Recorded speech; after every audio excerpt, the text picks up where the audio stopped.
Hey, what's up, Soldier Knows Best there, and I just made it back home from my visit to the Apple Store to get my iPhone 3GS replaced. Now, what happened? Last night I was using my iPhone and went to go put it to sleep by touching the top right-hand corner, that little button on the top, and there was no button. So I looked around on the ground, didn't see the button, I don't know where it went. But anyway, I started to just say, okay, well, gotta take a visit to the Apple Store to get this thing replaced. So I set up an appointment online with apple.com, very easy. Found the nearest Apple Store to me, set up an appointment for 11:45. And so I showed up there at 11:40, like they say, show up 5 minutes early today. And I get there and they were jam-packed, slammed. It was crazy. So the popularity of the Macs are definitely showing itself in the Apple Store because it was bananas. Not on the Apple Store, they always carry like 10, 15 employees at once for some reason. But I see why, because there's a lot of people in there. But anyway, I get there and it took them 15 minutes to actually get to me. So I wasn't actually able to get them looking at my iPhone until 12 o'clock. So they were 15 minutes running behind, so kind of sucked, but oh well. Anyway, got up there, and it's some type of older guy, and I haven't seen him there before. That's the Apple Store I always go to. And so he actually took a look at it and said, I've never seen this before. We don't get that many 3GSs in here. And I kind of got him as implying as, this is a brand new phone. You shouldn't have any problem with it. And that's the kind of little attitude he started giving me. So I was like, okay, this is going to be fun.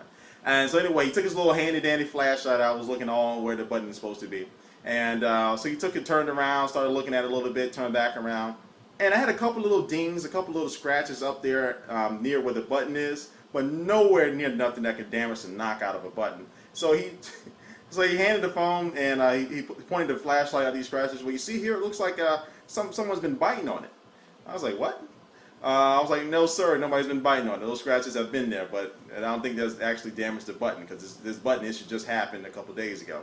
And so he said, so I think he was kind of, if I was some average person or so, I think he was probably going to say, we can't cover that because it looks like there was some damage to it. So I just looked at him like, and so he went, it's okay, let me get a second opinion. So he went to some younger guy, and this was actually the guy that replaced my iPhone 3G since I had some air bubbles under that screen for some reason, but he actually replaced my iPhone 3G. He went to this young cat, and he just looked at it for 1 second, replace it.